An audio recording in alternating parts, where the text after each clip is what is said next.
नमस्कार, स्वागत है आपका। आप देख रहे हैं तेज इंडिया लाइव न्यूज और मैं हूं आपके साथ आदेश कुमार। आइए आपको दिखाते हैं दिन भर की कुछ खास छोटी और बड़ी खबरें तेज इंडिया लाइव न्यूज के साथ। को बता दें बड़ी खबर जनपद बिजनौर से, जहां बिजनौर में नगीना सांसद चंद्रशेखर आजाद को किया गया हाउस अरेस्ट। बता दें पार्टी की सत्ता परिवर्तन यात्रा से पहले नजरबंद किए गए नगीना सांसद चंद्रशेखर आजाद। बता दें धामपुर आबाद पर पहुंची 5 थानों की फोर्स, भारी पुलिस फोर्स ने किया आवास का घेराव। नजीबाबाद चेयरमैन और सहारनपुर चेयरमैन को भी पुलिस ने किया नजरबंद। चंद्रशेखर आजाद ने कहा कि इस लोकतंत्र की हत्या को हम बर्दाश्त नहीं करेंगे। जब सत्ता किसी का विरोध करती है या दबाने का काम करती है तो उसका एक ही कारण होता है कि आदमी की वजह से सत्ता के लक्ष्य कमजोर हो सकते हैं। बिजनौर के कई कस्बे में निकल जाने की सत्ता परिवर्तन रैली। बिजनौर से संवाददाता गुड्डू भारती की देखिए खास रिपोर्ट। रात तक भी हमने परमिशन उनको 1 बजे तक हम उनसे मांगते रहे, पता नहीं क्यों किसके दबाव में परमिशन नहीं दे रहे। मैं तो स्पष्टवादी व्यक्ति हूँ, अगर सरकार जो है मुझे मेरे लोगों के बीच में जाने नहीं देगी, मेरी बात नहीं रखने देगी, तो इसको लोकतंत्र की हत्या को हम लोग कैसे बर्दाश्त करेंगे। भाई मुझे सुरक्षा की आवश्यकता तभी तो जब मैं भीड़ में जा रहा हूँ। जब मुझे आप जाने नहीं दोगे मेरे लोगों के बीच में यात्रा में, तो फिर मैं सुरक्षा का ही क्या करूँगा। तो अपनी सुरक्षा वापस ले लो। अच्छा, आपको परमिशन नहीं दी गई, इसके पीछे क्या कारण मानते हैं आप लोग बेहतर जानते हैं। आप लोगों को सब पता है कि सत्ता जब किसी का विरोध करती है, किसी को दबाने का काम करती है, तो उसका एकमात्र कारण होता है कि उनके जो सत्ता के लक्ष्य हैं वो उस आदमी की वजह से या उस आंदोलन की वजह से कमजोर हो सकते हैं। मैं आज कह रहा हूँ 8 सीटें हैं बिजनौर जिले में, मैं सिर्फ बिजनौर की बात आज करूँगा। अगर यहाँ कमजोर वर्गों के लोगों ने समझदारी दिखाई जैसे दिखाई थी 2024 में, तो परिणाम ये होंगे कि भारतीय जनता पार्टी की एक भी सीट इस जिले में नहीं जीत पाएगी। भारतीय जनता पार्टी विधानसभा 8 के 8 विधायक आजाद समाज पार्टी काशीराम के होंगे, और मैं फिर कहता हूँ जनता के बीच के होंगे। मैं अकेले सांसद के रूप में इस क्षेत्र की आवाज़ के लिए लगातार संघर्ष करता रहा पार्लियामेंट में कि यहाँ उद्योग धंधे लग जाएँ, यहाँ IOCL, BPCL, HPCL जैसे प्लांट आ जाए, थर्मल प्लांट आ जाए, पावर प्लांट, जिससे यहाँ के लाखों नौजवानों को रोजगार मिल जाए, यहाँ इंडस्ट्रियल एरिया लग जाए। लगातार मैंने उसके लिए पत्राचार किया, लेकिन आप जानते हैं कि सत्ता में बैठे लोग नहीं चाहते कि मेरे क्षेत्र के लोगों को उनकी पीड़ाएं दूर। मैं जो निधि मेरे पास है उस समय सड़कें, बिजली की व्यवस्था, पानी की व्यवस्था, लाइट की व्यवस्था, तालाब का सौंदर्यीकरण, ये सब चीज़ें कराता हूँ। लेकिन इससे बढ़ के भी अभी भी बहुत सारी ज़रूरतें हैं।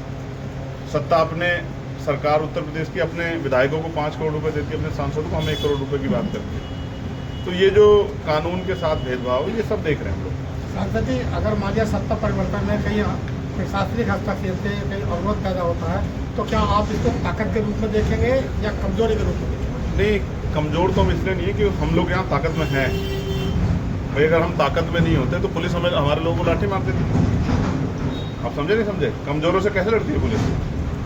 गिरवान पकड़ के मार लाठी चार्ज करके जहाँ मजबूत होते हैं उनसे वार्ता करती है। अगर पुलिस वार्ता कर रही है तो ये हमारी मजबूती का प्रमाण है। अब पुलिस प्रशासनिक अधिकारियों ने आपको जो है यहाँ से बिजनौर जाने की अनुमति दे दी। मतलब मैं ये पूछना चाहता हूँ भाई, ये लोकतांत्रिक प्रदेश है, ये लोकतांत्रिक जिला है, ये लोकतांत्रिक देश है, पुलिस की परमिशन से मैं कहीं क्यों जाना? अच्छा सांसद जी, आज आपको दूसरी बात आप समझते हैं ये क्या बात है कि आप ये कह रहे हैं कि पुलिस ने आपको परमिशन दे दी जिला मुख्यालय जाने की? इसका मतलब मैं सारे काम पुलिस से परमिशन नहीं करूंगा। सांसद जी, आज आपको मैं कोई गलत काम करने जा रहा हूँ तो पुलिस मुझे रोक ले, मुझे जेल भेज दे, आज मुझे गोली मार दे। आज आपको दूसरी बार रोकने का प्रयास किया गया है। एक आप ठाकुर द्वारा जा रहे थे, तभी आपको रोकने का प्रयास किया गया, आपको सारा रोक दिया गया। इसको क्या कहना चाहिए, इसके बारे में क्या कहना चाहेंगे? मैं लोगों को न्याय दिलाने के लिए जाता हूँ तो पुलिस मुझे रोक लेती है। मैं अन्याय करने थोड़ा जाता हूँ, कहीं मैंने अन्याय किया हो मुझे बता दो। आप लोग सब लोग, आप लोग को पत्रकार हैं। कार्य प्रणाली के बारे में आपका क्या कहना है? पुलिस का कोई दोष नहीं है। पुलिस सरकार के आधार पर कार्य करती है। राजनीतिक मामला है ये, सरकार के आधार पर कार्य करती है, सरकार के आदेश पर कार्य करती है। आज सरकार हमारी होती है, हमारे लिए काम करती है।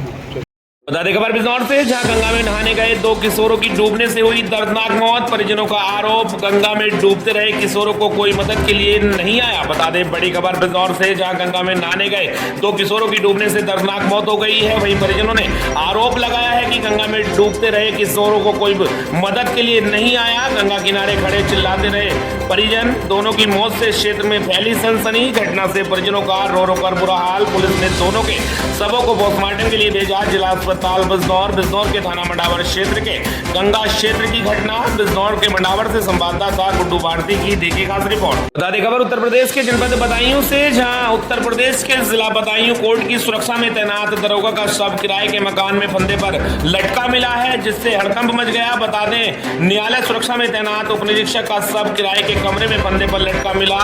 न्यायालय सुरक्षा में तैनात एक दरोगा की संदिग्ध परिस्थितियों में मौत। वहीं दरोगा की मौत से पुलिस महकमे में हड़कंप मच गया। मृतक की पहचान दरोगा मेघ श्याम गौतम के रूप में हुई है, जिनका शव उनके ही किराए के कमरे में फंदे से लटका हुआ मिला है। उत्तर प्रदेश के बदायूं जिले से संवाददाता सोमवीर सिंह यादव की देखिए खास रिपोर्ट।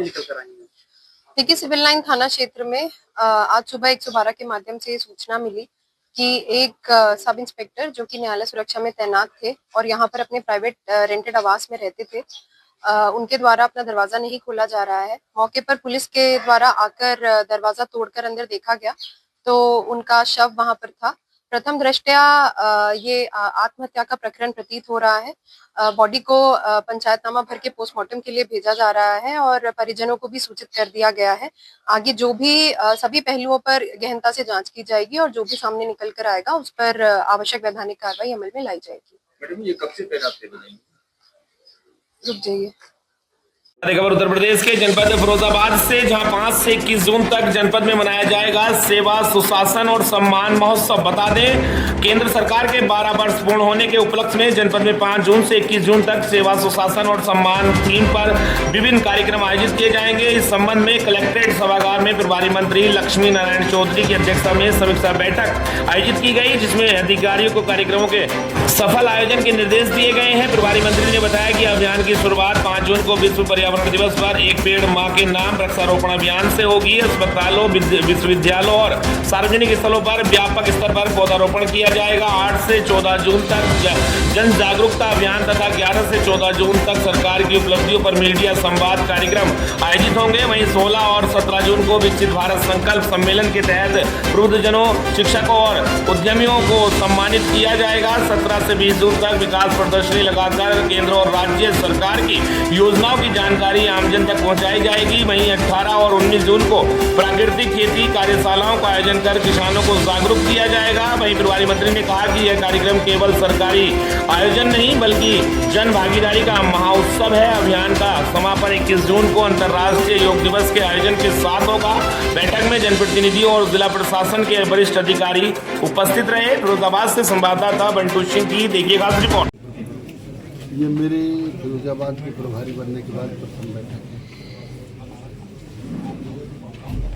एक प्रोग्राम 5 जून से लेके 21 जून योग दिवस तक विश्व के सबसे लोकप्रिय प्रधानमंत्री आदरणीय नरेंद्र मोदी जी के 12 साल पूरे हो रहे हैं और देश में भी सबसे अधिक लंबे समय तक वो प्रधानमंत्री और उनका कार्यकाल पूरा हो रहा है। उस पर जो भी जन कल्याणकारी योजनाएं हैं वो जनता तक, उनके बारे में जनता जागरूक हो। इसके संबंध में 5 जून से लेकर 21 जून तक का प्रोग्राम सभी प्रशासनिक अधिकारी और सभी भारतीय जनता पार्टी के पदाधिकारी और सभी जनप्रतिनिधिगण हमारे सहयोग से इस प्रोग्राम को सफल बनाने के लिए यहाँ ये योजना तैयार की। केंद्र के 12 साल पूरे हुए हैं, क्या कहना है? उसी के लिए तो ये प्रोग्राम तय हुआ है, उसी के लिए बैठक हुई है। मंत्री, आप गन्ना मंत्री हैं, तो जनपद के लिए गन्ना उत्पादन बढ़ाने के लिए क्या प्रयास किए गए?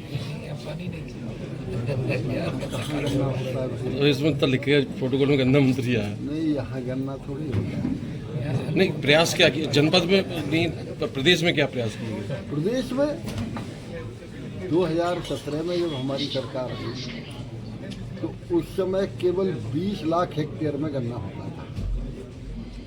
आज 29.5 लाख हेक्टेयर में गन्ना होता है,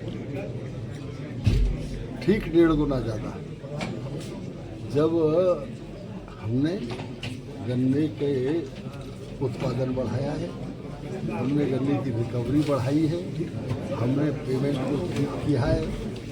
बता दें खबर उत्तर प्रदेश के जनपद प्रयागराज से, जहां प्रयागराज के करछना तहसील में भारतीय किसान यूनियन प्रयाग ने विभिन्न समस्याओं को लेकर सौंपे ज्ञापन। बता दें आपको, भारतीय किसान यूनियन प्रयाग द्वारा तहसील करछना में किसानों एवं ग्रामीणों की विभिन्न समस्याओं को लेकर नायब तहसीलदार अनुग्रह नारायण को ज्ञापन सौंपा गया है। बता दें पहले ज्ञापन में ग्राम सभा चिल्ली की जन समस्याओं को उठाते हुए अराजी संख्या 294 की खाली भूमि पर पसियान बस्ती के लिए सार्वजनिक शौचालय निर्माण, अराजी संख्या 273 एवं 267 से अपसियान बस्ती जाने वाले चकमार्ग की पैमाइश एवं निर्माण तथा चिल्ली स्थित सामुदायिक स्वास्थ्य केंद्र में महिलाओं की सुविधा हेतु प्रतिदिन चिकित्सक उपलब्ध कराने की मांग की गई है। इस संबंध में प्रशासन द्वारा 1 सप्ताह के भीतर आवश्यक कार्रवाई का आश्वासन दिया गया है। वहीं दूसरे ज्ञापन में अराजी संख्या 59 एवं 60 की विधिवत पैमाइश, सीमांकन एवं स्थायी निशानदेही कराए जाने की मांग उठाई गई है। ज्ञापन में भूमि विवाद की पुनरावृत्ति रोकने, भविष्य में अतिक्रमण की संभावनाओं को समाप्त करने तथा राजस्व अभिलेखों के अनुसार निष्पक्ष सीमांकन कराने की मांग की गई है। तहसील प्रशासन ने इस प्रकरण में 15 दिनों के भीतर आवश्यक कार्रवाई करने का